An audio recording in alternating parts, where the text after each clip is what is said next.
Good morning all of you. Welcome to the Lux Vision classes. आज हम पढ़ रहे हैं क्लास 10th बिहार बोर्ड का हिस्ट्री चैप्टर 1 और हमारा चैप्टर है यूरोप में राष्ट्रवाद। क्या है? यूरोप में हाँ, ये चैप्टर का नाम हुआ है यूरोप में राष्ट्रवाद। जिस तरीके से हमारा जो है भारत जो देश है, हमारा भारत किस महादेश में है? तो एशिया महादेश में है। ठीक है, उसी तरीके से यूरोप भी एक जो है महादेश है। यूरोप क्या है? एक महादेश है। ठीक है, और राष्ट्रवाद का मतलब होता है, ये दो शब्द से बना है, राष्ट्र और वाद। तो राष्ट्र मतलब हो गया देश या कोई प्रांत या कोई क्षेत्र या कोई भूभाग। ठीक है, तो किसी भी देश, प्रांत, क्षेत्र या भूभाग में लोगों का राष्ट्र के प्रति विचार होना राष्ट्रवाद कहलाता है। ये क्या हुआ? वाद। यानी हम अगर राष्ट्रवाद को अगर डिफाइन करें, इसको हम बोल सकते हैं भौगोलिक, सामाजिक, आर्थिक या राजनीतिक परिवेश में, रहने वाले लोगों में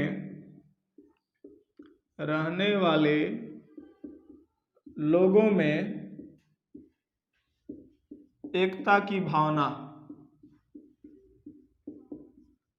यानी हमारा सभी का राष्ट्र क्या है? भारत। और भारत के में बहुत सारा समाज है, बहुत सारा क्षेत्र है।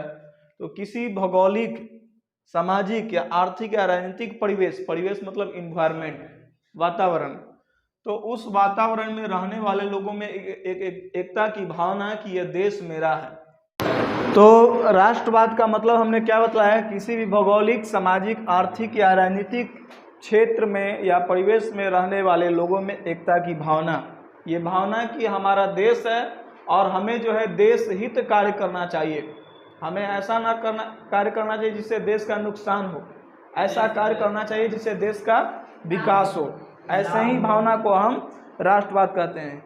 यही आपका बुक दिया है। राष्ट्रवाद एक ऐसी भावना है जो किसी भौगोलिक, सामाजिक, आर्थिक या राजनीतिक परिवेश में रहने वाले लोगों में एकता की वाहक होती है, एकता की भावना बनाती है, उसे हम राष्ट्रवाद कहते हैं। ठीक, राष्ट्रवाद जो शब्द है, इस राष्ट्रवाद का शुरुआत कहाँ से हुआ? राष्ट्रवाद का बीजरोपण जो हुआ, ये हुआ यूरोप में। और यूरोप में कब हुआ? यूरोप में एक काल था पुनर्जागरण काल। तो पुनर्जागरण काल से हुआ। कब? पुनर्जागरण काल। तो यूरोप में राष्ट्रवाद की भावना पहली बार विकसित हुई, या यूरोप में राष्ट्रवाद की भावना का बीजरोपण जो है पुनर्जागरण काल से हुआ। कब से हुआ? पुनर्जागरण काल से। और पुनर्जागरण काल में एक घटना हुई 1789 की फ्रांसीसी क्रांति। 1789 की फ्रांसीसी क्रांति, ठीक है, जिसका राजा था, फ्रांसीसी क्रांति के समय फ्रांस का राजा था लुई 16वां, लुई 16,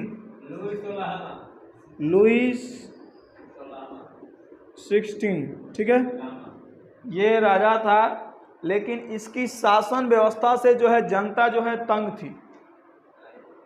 ये फ्रांसीसी क्रांति की जो घटना जो है किस शताब्दी की है? ये 18वीं 19वीं शताब्दी की है। 18वीं 19वीं शताब्दी की है। ठीक है, ये कौन सी शताब्दी की है? 18वीं 19वीं शताब्दी की है। अब फ्रांस में राष्ट्रीयता की भावना कैसे विकसित हुई? राष्ट्रीयता की भावना विकसित होने में योगदान, राष्ट्रीयता की भावना विकसित होने में योगदान तो राष्ट्रीयता की भावना के विकसित होने में जो योगदान जो रहा, पहला फ्रांस की क्रांति,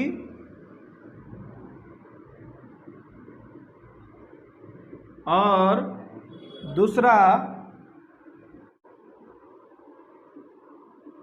नेपोलियन का आक्रमण, अटैक ऑफ नेपोलियन।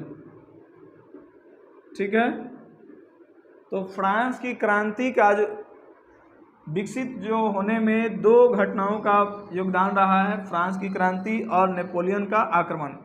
यानी यूरोप में राष्ट्रवाद का विकास करने में दो घटना का योगदान रहा है, फ्रांस की क्रांति और नेपोलियन का आक्रमण। तो नेपोलियन के आक्रमण से जो है नवयुग का संदेश आया, नवयुग का संदेश। ये नवयुग का संदेश का मतलब क्या होता है? मतलब पहले का जो युग जो था ना, अंधकार युग था। पहले जो है लोग राजा के खिलाफ आवाज नहीं उठाते थे, लेकिन नेपोलियन जब आक्रमण किया तो नेपोलियन के आक्रमण करने के बाद, नेपोलियन के शोषण के बाद लोगों के मन में जो है परिवर्तन हुआ, लोगों की चेतना जागृत हुई, और इस कारण जो है नेपोलियन का आक्रमण से जो है नव युग का संदेश आया। फ्रांस पे नेपोलियन का आक्रमण हुआ था, किस पे? फ्रांस पे हुआ। तो फ्रांस की क्रांति का क्या प्रभाव पड़ा? फ्रांस की क्रांति का ये प्रभाव पड़ा कि राजनीति जो है, जो राजनीति पहले अभिजात्य वर्ग में थी, अभिजात्य वर्ग में थी, वो राजनीति अब सामान्य वर्ग में होने लगी, सामान्य वर्ग में होने लगी। देखिए, राष्ट्रीयता की भावना को विकसित करने में दो घटना का योगदान, फ्रांस की क्रांति और नेपोलियन का आक्रमण। तो नेपोलियन जो है फ्रांस पे जब अटैक किया तो अटैक करने के बाद लोगों के मन परिवर्तन हुआ, लोग जो है अब राजा के अगेंस्ट विरोध करने लगे। फ्रांस की क्रांति क्यों हुआ था? फ्रांस की क्रांति का ये कारण था कि लुई 16वां जो है टैक्स बढ़ा दिया था, और टैक्स जो बढ़ाया था सबसे ज़्यादा जो टैक्स लेता था लेबर से, मजदूर से, किसान से, जो गरीब हैं, हाँ, जिनके पास ज़मीन नहीं है, उनसे लेता था। ठीक है, और बाकी लोगों को ये छूट देता था, जैसे पोप हुए, ठीक है, ये सब, हाँ, पुजारी लोग को ये सब छूट देता था। तो फ्रांस की क्रांति से ये हुआ कि राजनीति जो था ना, पॉलिटिक्स पहले अभिजात्य वर्ग, मतलब ऐसे वर्ग जो रिच है, जो धनी है, जिसकी संख्या कम है, तो उसी वर्ग में हुआ करती थी राजनीति। लेकिन अब राजनीति जो है सामान्य वर्ग, जनरल वर्ग में भी होने लगा। अब राजनीति जो है चाय की दुकान पे, सड़कों पे जो है चर्चा होने लगा, पेपर में छपने लगा, लोग जागृत हो गए। ठीक है, तो ये समझ में आया। देखो, इस फ्रांस की क्रांति या जो यूरोप में जो राष्ट्रवाद का जो लहर जो दौड़ा, इसका परिणाम क्या हुआ, इसका रिजल्ट क्या रहा? नेपोलियन ने इटली तथा जर्मनी को एक नया राजनीतिक वर्ग,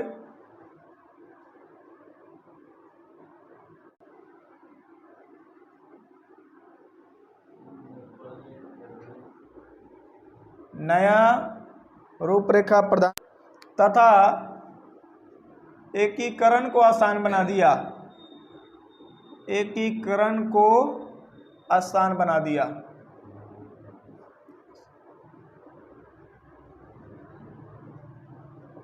देखिए, फ्रांस की क्रांति और नेपोलियन के आक्रमण ने सिर्फ फ्रांस के जनता को ही जागरूक नहीं किया, बल्कि समस्त इटली और इटली के साथ साथ जो है पूरे जर्मनी को एक राजनीतिक स्ट्रक्चर, एक पॉलिटिकल स्ट्रक्चर प्रदान करने का काम किया और एकीकरण को आसान कर दिया। क्यों आसान कर दिया? क्योंकि जो है सभी जगह जो है जनता जो है जागरूक हो चुकी थी, सब जगह जनता क्या हो गई थी? जागरूक हो गई थी, और जनता चाह रही थी कि जो है राजतंत्र यानी राजा का सिस्टम समाप्त हो, और राजतंत्र समाप्त होकर जो है गणतंत्र की वापसी हो, यानी जो है जनता का शासन हो और संवैधानिक सुधारों के अनुसार यानी संविधान के अनुसार शासन व्यवस्था चले। तो नेपोलियन जो है 1789 की फ्रांसीसी क्रांति के बाद ये लोगों को काफ़ी हेल्प किया। शुरू में लोगों का मसीहा बन गया। हाँ, नेपोलियन जो है, नेपोलियन को लोग मानने लगे कि ये हमारा मसीहा है, यानी हमारा भगवान टाइप का। फ्रांसीसी क्रांति के समय के बाद, ठीक है, तो उसके बाद नेपोलियन क्या करने लगा कि जब ये देखा कि हम फ्रांस की जनता पे पूरी तरीके से कब्जा करने लगे, तो इसने जो है अपनी मिलिट्री बनाई, अपनी सेना बनाई, और ये भी जगह जगह अटैक करने लगा, जगह जगह पूरे क्षेत्र को जो है कब्जा करने लगा, ठीक है। हाँ, और लोगों को जबरदस्ती आर्मी में भर्ती करने लगा। शुरू में तो अच्छा काम किया था, लोगों का अधिकार दिया था, समानता दिया था, नाप तौल ये सब प्रणाली सारा सिस्टम अच्छा कर दिया था, लगा कि जो है एकदम भगवान को आए हैं। अब बाद में जो है जनता का बहुत शोषण किया, तो नेपोलियन जो है अपना जो है शासन व्यवस्था लागू करने के लिए इसने जो है एक नेपोलियन कोड लागू किया। इसने अपना एक नेपोलियन कोड लागू किया, और नेपोलियन कोड जो है, ये क्वेश्चन पूछता है, नेपोलियन कोड लागू हुआ 1804 में, ठीक है। और ये नेपोलियन कोड जो चला, कब से कब तक चला ये, तो ये 1804 से लेके 1815 तक, ठीक है। 1814 जो वर्ष जो था, 1814 से जो है नेपोलियन का पतन शुरू, पतन मतलब इसका विनाश, इसका उल्टा गिनती होने लगा। 1814 से, हाँ, ठीक है।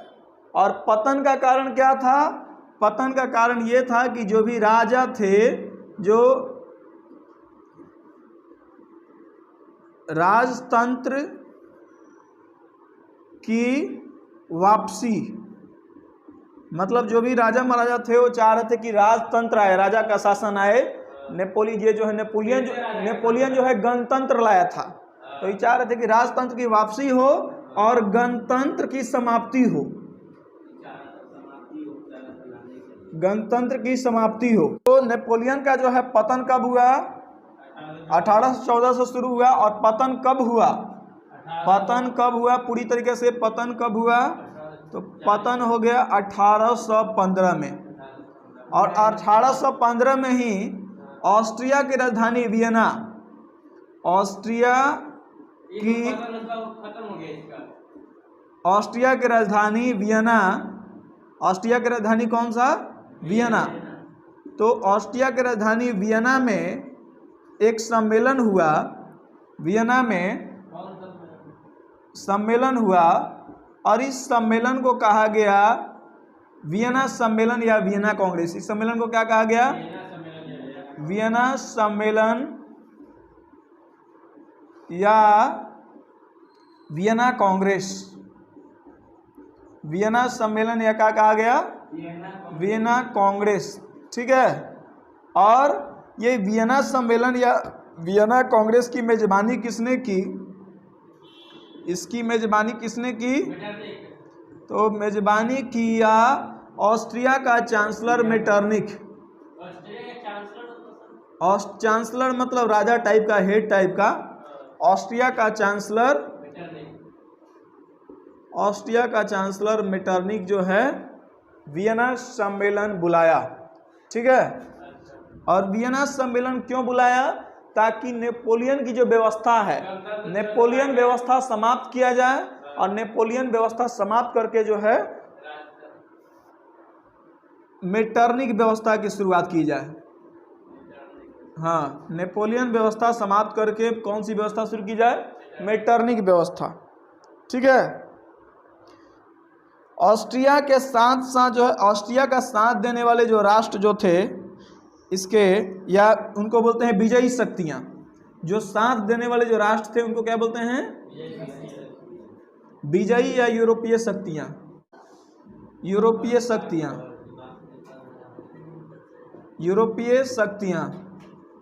ठीक है।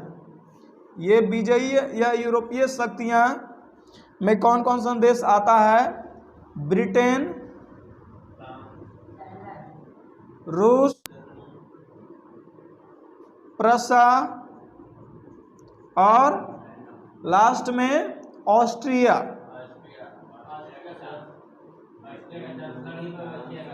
ऑस्ट्रिया, ये सभी प्रांत है, राज्य है। तो ये जो वियना सम्मेलन जो बुलाया गया, वियना सम्मेलन का उद्देश्य क्या था? वियना सम्मेलन का उद्देश्य यानी इसका उद्देश्य मकसद देखो, पुरातन यानी पुरातन मतलब पुराना, पुरातन गणतंत्र एवं प्रजातंत्र, प्रजातंत्र मतलब जनता का शासन,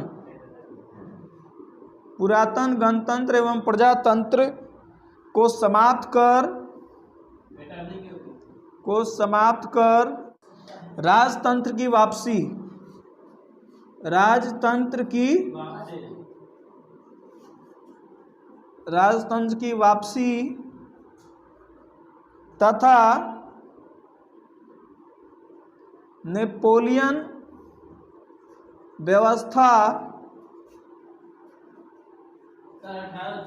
एक मिनट, नेपोलियन व्यवस्था नष्ट कर मेटरनिक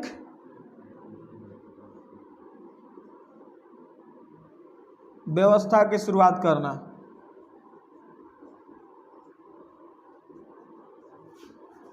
मेटरनिक व्यवस्था की शुरुआत करना। चलिए देखिए, इसको समझ लीजिए फिर आगे लिखिएगा। तो फ्रांस की क्रांति या नेपोलियन का आक्रमण का परिणाम क्या हुआ, रिजल्ट क्या हुआ? रिजल्ट ये हुआ कि इटली और जर्मनी के साथ साथ जो है पूरे यूरोप में जो है एकीकरण की भावना तेज हो गई, लोग जागृत हो गए। और बाद में जब फ्रांस की क्रांति जब चल रहा था तो उस समय लोगों को हेल्प किया नेपोलियन को लोगों ने मसीहा बना लिया। बाद में जो है नेपोलियन जो है अपना प्रचार प्रसार करते गया और ये सारे क्षेत्र को जीतते गया और राजतंत्र नष्ट करते गया। जितने भी राजा महाराजा थे सभी नेपोलियन के दुश्मन बन गए। अब ये सोचने लगे कि नेपोलियन को जो है हराना है, राजतंत्र समाप्त कर दिया। हाँ, और नेपोलियन को हराने के लिए, नेपोलियन को क्यों हराना है, ये चाह रहे थे कि राजतंत्र की जो है वापसी हो, यानी राजा का जो शासन जो है नेपोलियन जो समाप्त किया है वो फिर से रिटर्न आए और गणतंत्र यानी जनता का शासन समाप्त हो। ठीक है। और इस कारण नेपोलियन का पतन जो 1815 में एक युद्ध हुआ था, वाटरलू युद्ध हुआ था। और वाटरलू युद्ध हुआ था नेपोलियन और विजयी शक्तियों के बारे में, विजयी शक्ति के बीच में, नेपोलियन और विजयी शक्ति के बीच में हुआ था। विजयी शक्तियां मतलब जीतने वाली शक्तियां या यूरोपीय शक्तियां। और विजयी शक्तियां कौन थी? विजयी शक्तियां थी ब्रिटेन, रूस, प्रसा, ऑस्ट्रिया। चारों, ब्रिटेन, रूस, प्रसा, ऑस्ट्रिया, और चारों मिलकर जो है नेपोलियन को वाटरलू वार में हरा दिए। ठीक है। नेपोलियन को हरा देने के बाद ऑस्ट्रिया का जो चांसलर जो था मेटरनिक, वो ऑस्ट्रिया की राजधानी वियना में एक सम्मेलन बुलाया, जिस सम्मेलन को वियना सम्मेलन या वियना कांग्रेस कहते हैं। यह वियना सम्मेलन का उद्देश्य क्या था? राजतंत्र को समाप्त कर गणतंत्र की वापसी। ठीक है, यही हम लिखे हैं बार बार।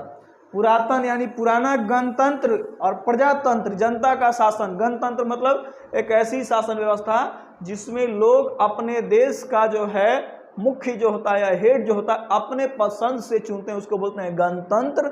और राजतंत्र यानी राजा का शासन। गणतंत्र क्या होता है? एक ऐसी शासन व्यवस्था जिसमें लोग अपने देश के मुख्य को यानी हेड को अपने पसंद से चुनते हैं, अपने पसंद से चुनते हैं, ये गणतंत्र में हो गया। और राजतंत्र यानी राजा का शासन, राजतंत्र यानी प्रजातंत्र, प्रजातंत्र यानी जनता का शासन। ठीक है। तो पुरातन गणतंत्र एवं प्रजातंत्र को समाप्त कर राजतंत्र की वापसी और नेपोलियन व्यवस्था नष्ट करना, मेटरनिक। और इसके बाद जो है नेपोलियन व्यवस्था समाप्त हुई और नेपोलियन व्यवस्था के समाप्त के बाद जो है मेटरनिक व्यवस्था की शुरुआत होती है। का क्या उद्देश्य था? पुरातन गणतंत्र और प्रजातंत्र व्यवस्था को समाप्त कर राजतंत्र की वापसी और नेपोलियन व्यवस्था नष्ट कर मेटरनिक व्यवस्था की शुरुआत। मेटरनिक मतलब मेटरनिक का सिस्टम, जो कि ऑस्ट्रिया का चांसलर था ना। अब सिस्टम नेपोलियन के अनुसार नहीं चलेगा, अब सिस्टम चलेगा। मेरे हिसाब से हाँ, करने के हिसाब से। मैटरनी के हिसाब से चलेगा, यही था। तो अब जो नई जो व्यवस्था आई, ये नई व्यवस्था को क्या कहा गया? ये नई व्यवस्था को कहा गया मैटरनिक व्यवस्था।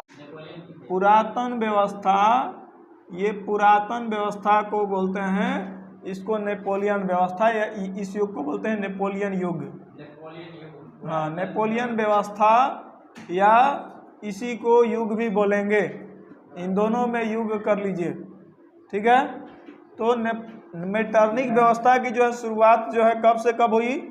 1815 से, और समाप्ति हुई 1830 में, ठीक है।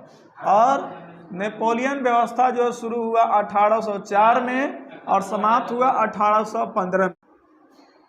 जो नेपोलियन व्यवस्था या जो नेपोलियन जो युग है, इसको नव युग बोलते हैं। क्या बोलते हैं? नव युग बोलते हैं। और ये जो मैटरनिक जो व्यवस्था जो है, इसको बोलते हैं अंधकार युग। इसको बोलते हैं, लोगों का अधिकार छीन लिया गया, गणतंत्र समाप्ति हो गया, प्रजातंत्र समाप्त हो गया, राजतंत्र आ गया, इसीलिए। अब देखो, मैटरनिक जो था, मैटरनिक इटली पर प्रभाव स्थापित करने के लिए, इस प्रभाव को स्थापित करने के लिए, इस्टेब्लिश करने के लिए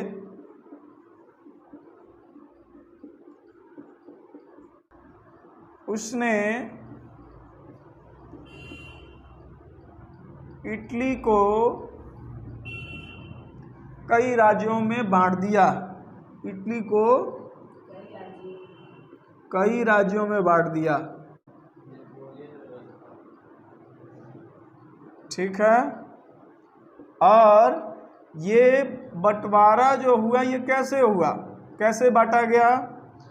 तो ये बांटा गया, सिसिली और नेपल जो क्षेत्र जो था, इस पे ध्यान रखिएगा। सिसिली और नेपल्स, ये दो क्षेत्र है, और ये दो क्षेत्र दिया गया बुर्बो वंश के सम्राट था, बुर्बो वंश के सम्राट फर्डिनेंड। बुर्बो वंश के सम्राट फर्डिनेंड, यानी सिसिली नेपल्स किसको मिला? बुर्बो वंश के सम्राट फर्डिनेंड को मिला। और रोम तथा उसके आसपास के क्षेत्र, ये मिला पोप को। लोम्बार्डी और वेनेशिया, ये मिला ऑस्ट्रिया। ऑस्ट्रिया खुद अपने अंडर में रखा। परमा, मोडेना और टस्कनी हैब्सबर्ग राजवंश को दिया। जेनेवा और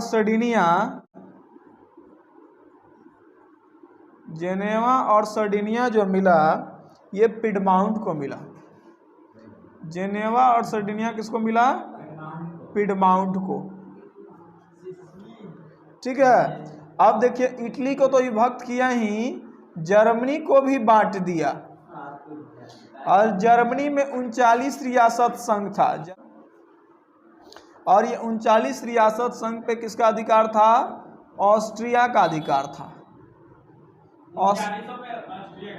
जी हाँ, ऑस्ट्रिया का अधिकार था। ये क्यों किया? ये क्यों किया? राष्ट्रीयता की भावना को रोकने के लिए, तो नई व्यवस्था कहा गया मैटरनिक व्यवस्था को, ठीक है। और नई व्यवस्था कहा गया, मैटरनिक व्यवस्था को कहा गया, और इसको मैटरनिक युग भी कहा गया। और ये 1815 से लेकर 1830, यानी सुनो इधर, पुरातन युग जो है, या पुरातन व्यवस्था, या इसको नेपोलियन व्यवस्था या नेपोलियन युग भी कहते हैं। पुरातन व्यवस्था, नेपोलियन व्यवस्था और नवयुग, कौन कौन? 3। पुरातन व्यवस्था, नेपोलियन व्यवस्था और नवयुग जो है, इसका जो है टाइम फेज जो रहा 1804 से लेके 1815 तक रहा, ठीक है। और ये तो पुरातन व्यवस्था था। अब वियना सम्मेलन के बाद एक नई व्यवस्था की शुरुआत हुई, जिस व्यवस्था का जो है कंडक्टिंग, जिस व्यवस्था का होस्टिंग कर रहा था मेटरनिक, इसलिए इस व्यवस्था को कहा गया मेटरनिक व्यवस्था। और चूंकि इसमें लोगों को कोई अधिकार नहीं था, गणतंत्र और प्रजातंत्र समाप्त किया गया, इसीलिए इस व्यवस्था को अंधकार युग भी कहते हैं। और अंधकार युग चला, अंधकार युग की शुरुआत हुई 1815 से और समाप्ति हुई 1830 की क्रांति से। ठीक है। मेटरनिक इटली पे प्रभाव स्थापित करने के लिए उसने इटली को कई हिस्सों में बांट दिया। हाँ, मेटरनिक सोचा कि हमको इटली पे अगर अपना प्रभाव जमाना है, इटली पे अगर अपना धाक जमाना है, तो उसको जो है कई पार्ट में तोड़ दो। किसी पे राज कर रहे हैं तो उसको तोड़ दो, उसको परिवार को फोड़ दो। ठीक है। अब सिसिली और नेपल्स दे दिया बुर्बो वंश का सम्राट फर्डिनेंड को, और दिया भी उसी को जिससे इसका बनता था, जो इसके अंडर में था। हाँ, तो सिसिली नेपल्स दिया गया, बुर्बो वंश के सम्राट फर्डिनेंड को दिया गया, और रोम के आसपास का जो भी क्षेत्र था वो सारा का सारा दे दिया गया पोप को। पोप कौन था? पोप हेड था किसका? चर्च का हेड, जिसको पादरी भी कहते हैं। ठीक है। हाँ, और लोम्बार्डी तथा वेनेशिया ये ऑस्ट्रिया खुद अपने अंडर में ले लिया। देखा कि जिसको किसी को देने लायक नहीं है, भरोसा ना है, तो अपने अंडर में ले लिया। ऑस्ट्रिया के अंडर में आया लोम्बार्डी और वेनेशिया, और परमा, मोडेना और टस्कनी ये दिया गया हैब्सबर्ग राजवंश को। किसको दिया गया? हैब्सबर्ग राजवंश को दिया गया। जेनेवा सर्डनी दिया गया पिडमाउंट को, और जर्मनी भी जो है 39 पार्टों में डिवाइड था। 39 रियासत। हाँ, 39 रियासत संघ कहा गया, और ये 39 रियासतों संघ पे जो है ऑस्ट्रिया का अधिकार था। ये जर्मनी और इटली को ऐसे क्यों तोड़ा? ये तोड़ा इसलिए ताकि राष्ट्रवाद की भावना विकसित ही ना हो, राष्ट्रवाद की भावना को रोका जा सके। ठीक है। वियना व्यवस्था, या इसको भी मेटरनिक व्यवस्था बोल सकते हो। तो वियना व्यवस्था के तहत जो है फ्रांस का राजा बना, वियना व्यवस्था के तहत जो है फ्रांस का राजा बना। फ्रांस का राजा कौन बना? लुई 18वां। लुई 18वां। फ्रांसीसी क्रांति के समय लुई 16वां था, और वियना व्यवस्था के तहत राजा बना लुई 18वां। तो जो लुई 18वां जो था, ये पुरातन व्यवस्था यानी जो पुरानी जो व्यवस्था है को थोपने का प्रयास किया। इसने लोगों पर जो है पुराना व्यवस्था ही जो है थोपने का प्रयास किया, थोपने का प्रयास किया, और लोग पुराना व्यवस्था नहीं चाह रहे थे। तो जब विरोध हुआ, तो विरोध के बाद इसने क्या किया? इसने सुधारवादी यानी ऐसे लोग जो कि समाज में सुधार चाहते हैं, और तथा प्रतिक्रियावादी ऐसे लोग जो कि समाज में सुधार नहीं चाहते हैं, उनको बोलते हैं प्रतिक्रियावादी। ये चाहते हैं कि पुराना सिस्टम ही चले, सिस्टम में कोई भी बदलाव नहीं हो। प्रतिक्रियावादी प्रतिक्रियावादी चाहते हैं जो सिस्टम जो पुराना है, पुराना सिस्टम ही चले, पुराने सिस्टम में किसी भी प्रकार का बदलाव ना होनी चाहिए। प्रतिक्रियावादी में इसने सामंजस्य किया, यानी दोनों में जो है तालमेल मिलाकर जो है चला, दोनों को खुश करके चला, दोनों को मिला जुला के चला। सामंजस्य हेतु है इसने सामंजस्य बनाने के लिए जो है इसने 2 जून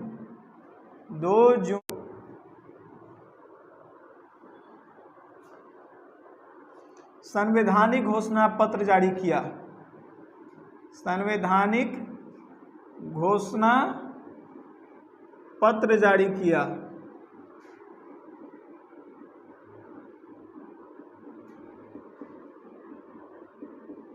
और यह संवैधानिक घोषणा पत्र जो है 1814 से लेकर 1848 तक चला। इसके बाद आता है राजा चार्ल्स दसम। और चार्ल्स दसम कुछ भी चेंजिंग नहीं किया, कुछ परिवर्तन नहीं किया, जो व्यवस्था था वही का वही। कुछ परिवर्तन ना होने के कारण जनता ने क्रांति की, होने के कारण 1830 की क्रांति, और ना होने के कारण जो है 1830 की क्रांति शुरू हुई।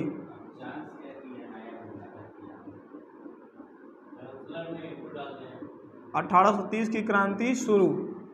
तो देखो इसको समझो पहले। वियना व्यवस्था, तो वियना व्यवस्था के तहत जो है फ्रांस का राजा बनाया गया किसको? लुई 18वां को। वियना व्यवस्था के तहत किसको राजा बनाया गया? लुई 18वां को राजा बनाया गया। और लुई 18वां जो है पुराना व्यवस्था को ही थोपने का प्रयास किया। जब लोगों ने इसका विरोध किया तो इसने जो है एक नई हाँ, जब लोगों ने इसका विरोध किया तो इसने जो है सुधारवादी, यानी जो चेंजिंग चाहते हैं, और प्रतिक्रियावादी जो चेंजिंग नहीं चाहते हैं, जो चाहते हैं कि समाज जैसा है वैसा ही रहे, कोई भी चेंजिंग नहीं, तो इन दोनों को एडजस्ट करने का काम किया। दोनों में जो है सामंजस्य बनाया और एक संविधानिक घोषणा पत्र जारी की। और इस संविधानिक घोषणा पत्र जारी किया 2 जून 1814, जो कि संविधानिक घोषणा पत्र जो है 1814 से लेके 1848 तक चला। इसके बाद जो है चार्ल्स दसम आया, लेकिन चार्ल्स दसम इससे भी जो है वो मूर्ख था, वो कोई भी चेंजिंग नहीं किया। और चेंजिंग ना होने के कारण जो है जनता पूरी आक्रोशित हुई, और आक्रोशित होने के कारण 1830 की क्रांति हुई, जो कि 1830 की क्रांति को हम अभी बताएंगे। अब हम पढ़ेंगे 1830 की क्रांति। ये न्यू टॉपिक है। नेपोलियन, फ्रांस की क्रांति और वियना सम्मेलन, और किस तरीके से जो है मेटरनिक इटली और जर्मनी को बांटा। उसके बाद जो है चार्ल्स दसम, लुई 18वां के बारे में हमने पढ़ा। अब हम पढ़ेंगे जुलाई 1830 की क्रांति। चार्ल्स दसम जो किंग जो था, इसी के विरोध के फलस्वरूप 1830 की क्रांति हुई। और ये चार्ल्स दसम निरंकुश था। निरंकुश मतलब एक ऐसा राजा जो अपने मंत्री, जो अपने आदमियों पे, कौन आदमी क्या कर रहा है, कौन सेनापति क्या कर रहा है, कहाँ जा रहा है, कितना खर्च कर रहा है, इस पे कोई भी रोक टोक नहीं, कोई भी देखभाल नहीं, इसको बोलते हैं निरंकुश। शायद ये हम टॉपिक है आपको जुलाई 1830 की क्रांति। जुलाई 1830 की क्रांति, ठीक है। और जुलाई 1830 की क्रांति के समय राजा था चार्ल्स दसम, और चार्ल्स दसम के ही विरोध में 1830 की क्रांति हुई थी। ये निरंकुश और प्रतिक्रियावादी था। कैसा था? निरंकुश और प्रतिक्रियावादी था। कैसा था ये निरंकुश और प्रतिक्रिया? इसने जनतंत्रवादी भावना को दबाया। इसने क्या किया? जनतंत्रवादी क्रिया को दबा दिया, भावना को दबाया। जनता का भावना को दबा दिया। हाँ, जनतंत्रवादी भावना को दबाया। और इसने जो है संविधानिक और गणतांत्रिक लोकतंत्र में बाधा बन गया ये। और ये जो एक अपना प्रधानमंत्री नियुक्त किया पोलीगेनिक को, पोलीगेनक को प्रधानमंत्री बनाया। पोलीगेनक को प्रधानमंत्री, हाँ, पोलीगेनक को प्रधानमंत्री किसने बनाया? चार्ल्स दसम। अब पोलीगेनक ने क्या किया कि लुई 18वें के समान नागरिक संहिता को नष्ट किया। नागरिक संहिता को नष्ट, समान नागरिक संहिता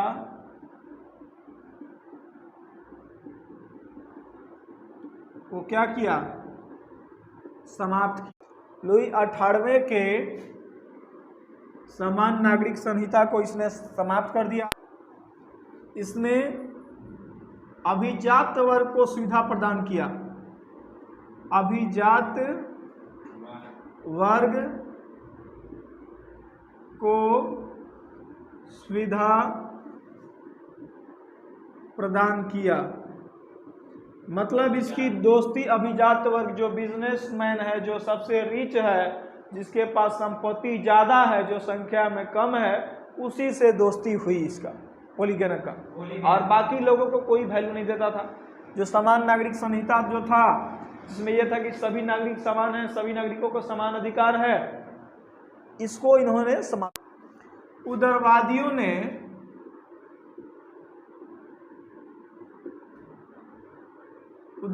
ने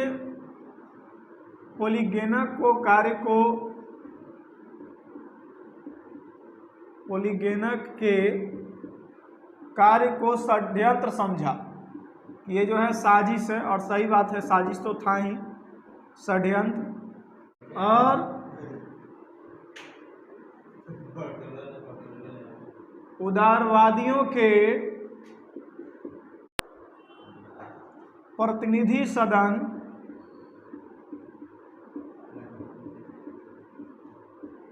ने इसका विरोध किया। और विरोध के फलस्वरूप क्या किया, जब विरोध हुआ तो चार्ल्स डस्सन जो इसने 25 जुलाई 1830 को 4 अध्यादेश जारी किया। 30 को 4 अध्यादेश जारी किया।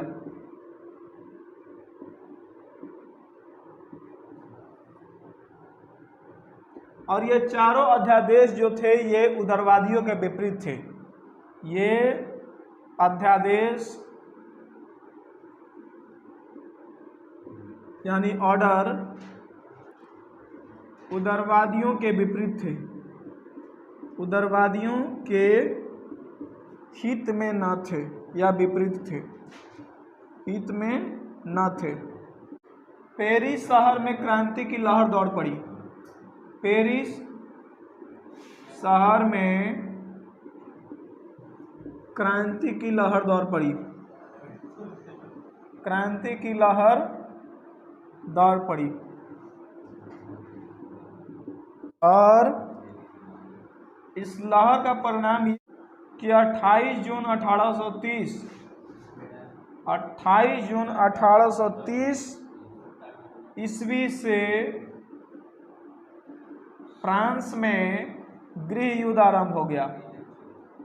फ्रांस में गृह युद्ध आरंभ हो गया।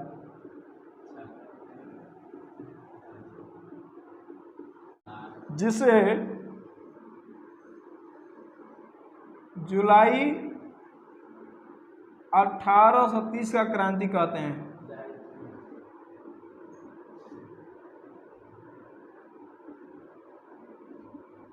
जिसे जुलाई 1830 की क्रांति कहते हैं। क्या कहते हैं? जुलाई 1830 की क्रांति कहते हैं। परिणाम क्या हुआ कि चार्ल्स डस्सन इंग्लैंड भाग गया तथा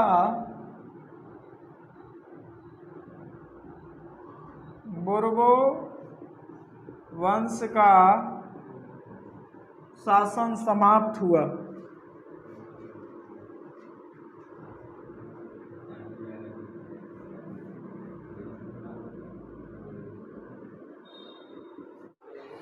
चलिए देखिए इधर समझिए, जुलाई 1830 की क्रांति किसे कहते हैं? क्वेश्चन आता है जुलाई 1830 की क्रांति से आप क्या समझते हैं, बात को समझिए। तो चार्ल्स डस्सन एक निरंकुश प्रतिक्रियावादी था। मतलब जो है ये अपने जनता पर, अपने मंत्रियों पर, जनता पे नहीं, अपने मंत्री, अपने आदमियों पे किसी भी प्रकार का रोक टोक नहीं लगाता था। हाँ, शक करना ही इसको जो है सिर्फ अपने मस्त रहता था, कौन क्या कर रहा है उसे मालूम ही नहीं है, ठीक है, और ना मालूम करना चाहता था। और इसने जनतंत्रवादी भावना को दबाया, यानी जनता के भावना को दबा दिया। शुरू में आया तो जनता को लगा कि ये सुधार करेगा, लेकिन कोई सुधार नहीं किया। इसी कारण जो है जुलाई 1830 की क्रांति हुई, ठीक है। और इसने जो है पॉलीगैनी को प्रधानमंत्री नियुक्त किया। पॉलीगैनी किससे भी बड़ा दुष्ट, इससे भी बड़ा बदमाश, लुई 18वें के इसने आते आते ही सबसे पहले लुई 18वां के समान नागरिक संहिता को पलट दिया, समाप्त कर दिया, और समाप्त करके ये दोस्ती किया अभिजात वर्ग से। मतलब ऐसा वर्ग जिसके पास पैसा ज़्यादा है, ऐसा वर्ग जिसके पास पावर ज़्यादा है, मगर ये वर्ग जो है संख्या में कम है, लेकिन फिर भी वहाँ के सत्ता को प्रभावित करता, ऐसे वर्ग को बोलते हैं अभिजात वर्ग। तो ये जो है पोलीगेनिक और चार्ल्स दसम दोनों ने ही जो है ये अभिजात वर्ग से ज़्यादा दोस्ती शुरू करना किया, ठीक है। और अभिजात वर्ग को अनेक सुविधा, अनेक विशेषाधिकार दिया, और जबकि बाकी लोगों को समान नागरिक संहिता को नष्ट करते हुए सारा छीन लिया पावर, कोई भी फैसिलिटी नहीं, कोई सुविधा नहीं। उदारवादियों ने पोलीगेनिक के इस कार्य को षड्यंत्र समझा, कहा कि ये बहुत बड़ी साजिश है, ठीक है, ये फ्रॉड है। उदारवादियों के प्रतिनिधि सदन में इसका विरोध हुआ, खुलेआम विरोध हुआ। विरोध के फलस्वरूप ये डरा नहीं, बल्कि ये जो है 4 अध्यादेश जारी किया, और 4 अध्यादेश जारी जो किया, कब जारी किया? 25 जुलाई 1830। और ये चारों अध्यादेश जो था ये जनता के फेवर में नहीं था, जनता के हित में नहीं था, मतलब जनता के लायक नहीं था, ये जनता के शोषण के लिए था, ठीक है। और इससे जो है जनता के खूनों में बहुत उबाल आ गई, और जनता जो है पेरिस शहर में इकट्ठा हुई। पेरिस शहर में क्रांति की लहर दौड़ पड़ी, लोगों के जो है दिलों में जो है क्रांति की लहर दौड़ पड़ी। और 28 जून 1830 से फ्रांस में गृह युद्ध आरंभ हो गया। 28 जून 1830 से फ्रांस में क्या हो गया? गृह युद्ध आरंभ हो गया, जिसे जुलाई 1830 की क्रांति कहते हैं, ठीक है। ये समझ में आ जाएगा जुलाई 1830 की क्रांति किसे कहते हैं। और इसके बाद जो है चार्ल्स दसम का जब काफ़ी ज़्यादा विरोध होने लगता है, जब लगता है कि जो है जनता को छोड़ेगी नहीं, मार देगी, तो ये जो है डर के मारे इंग्लैंड भाग जाता है। और इस प्रकार बुर्बो वंश का शासन समाप्त हुआ। और बुर्बो वंश के शासन के समाप्त के बाद आर्लियंस वंश आता है, और आर्लियंस वंश में बनता है लुई फिलिप, जो 1848 की क्रांति का कारण बनता है।